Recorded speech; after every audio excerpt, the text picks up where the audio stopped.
Hey everybody, welcome back. Today I'm doing something a little different. I feel like I say that in a lot of videos. I'm doing a theory speculation video. I feel like there there are a lot of great theories out there, but something has been bothering me about Final Fantasy VII Remake and the theory speculation I've heard online. Spoiler warning ahead. In this video, I'm going to talk mostly about spoilers from the original game and some stuff from Remake. So if you haven't played, this is your spoiler warning. Feel free to click off. The problem is that many people I've heard talking online about the whispers and the direction of the story. They think that Square Enix has this meta commentary that slaps fans in the face and mocks them, kind of saying that they're insisting on telling the exact same story. When in reality, I think Square Enix has much better intentions than that. So, first, let's talk about what Remake is, what this game is. It's clear the immense hard work and dedication Square Enix poured into this game. They lovingly included details that only the most hardcore fans would notice. Think about the Seventh Heaven pictures put in the Seventh Heaven of the original game. Think about the weird Japanese RPG enemies with startling detail and the localization that's incredible. With the enemies, I'm just thinking about the Vargid Polis that has the arms that flap up and down. That's such an incredible detail. Like in such a weird enemy to put in, but it's great. They did a really good job with those. They did a great job with the dialogue. Um, I know that a lot of hardcore fans are stuck to the old dialogue, so it's difficult to digest it. But I think the dialogue works, and I think the localization works. I think the translation comes across in most cases. So although it wasn't the biggest success to ever come out on a PlayStation console, the remake did pretty well.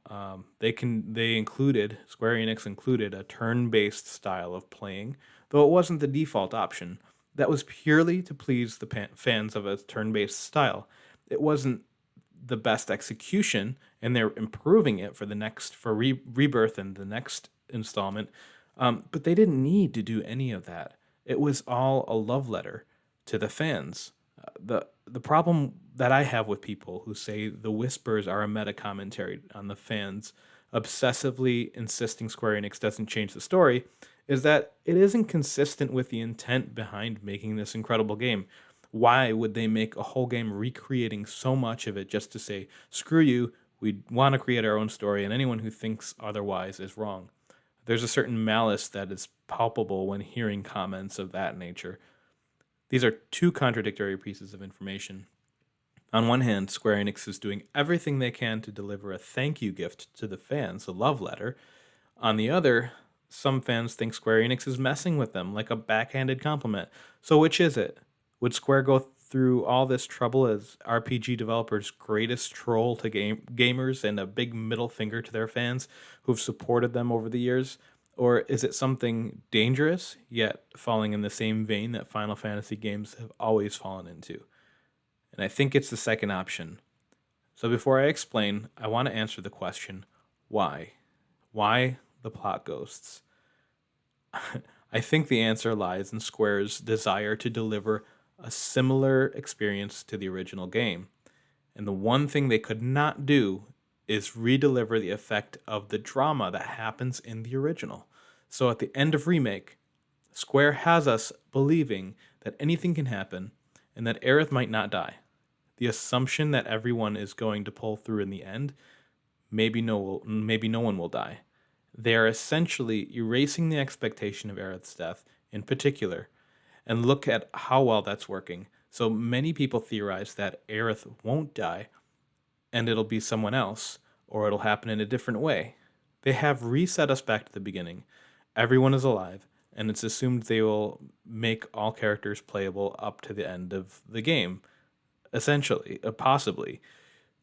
I haven't thought about this too much, but to a greater extent, the greater twist about Cloud and Zack, now them being in the same universe, effectively, they can't really do that same twist. There's got to be something else.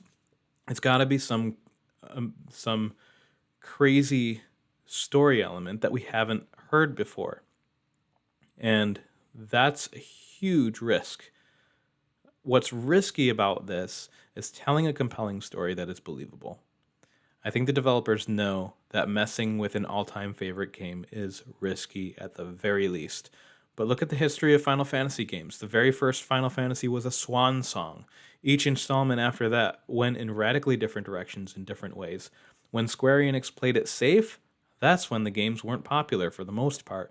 Pushing the envelope is a hallmark of Final Fantasy games. I'm not saying it's the right choice, because with what Square Enix has put out for Final Fantasy games within the past few years, there's definitely room for hesitation and even concern at this point.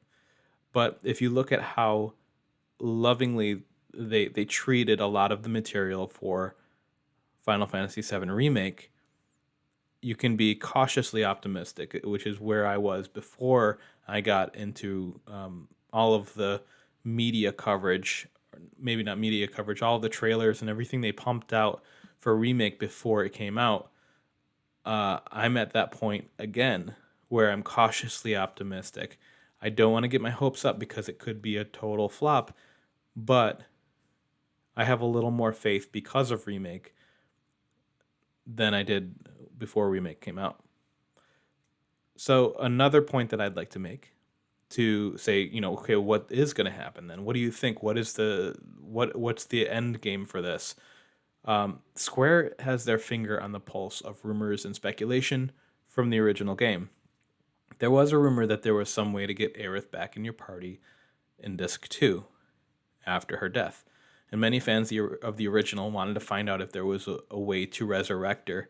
There is a popular April Fool's video saying that somebody went back and they've actually found a way to get her into your party after that. Like, there was this whole ghost sequence and everything. But obviously it turned out to be an April Fool's joke. So my point is that Square is on the path to deliver the most intense, unexpected twists in a story, and we've already seen this at the end of Remake. And I have every reason to believe that they will continue to try to deliver this level of storytelling. Because of this, I think Aerith will still die, and we will still get that same iconic scene, again, lovingly recreated. But after the planet is saved, there will be a way she can come back. But Square will continue to put as much love and care into Rebirth in the last game as they did with Remake. I don't currently have any theories about Zack, like if he will be watching as she gets impaled or something like that. We'll have to wait and see for that one. But I don't think anyone else is going to die. I don't think the story proper will go completely off the rails. They haven't subtracted anything. They've added a lot. I do think there will be a concurrent new story that parallels the classic story. All the same story beats are in Remake. They just threw in a lot of that extra crazy stuff. I think that sets the model for the rest of the series. So what do you think? Will Aerith still die? If so, will she be brought back? If so, will it be some type of DLC or part of a main story? Will it just be for a new game plus where there isn't even mentioned where it isn't even mentioned, but purely for the gameplay aspect? Also, do you think they will continue to make more Final Fantasy VII games, like one that takes the place of Advent Children? Let me know in the comments below. Thanks for watching.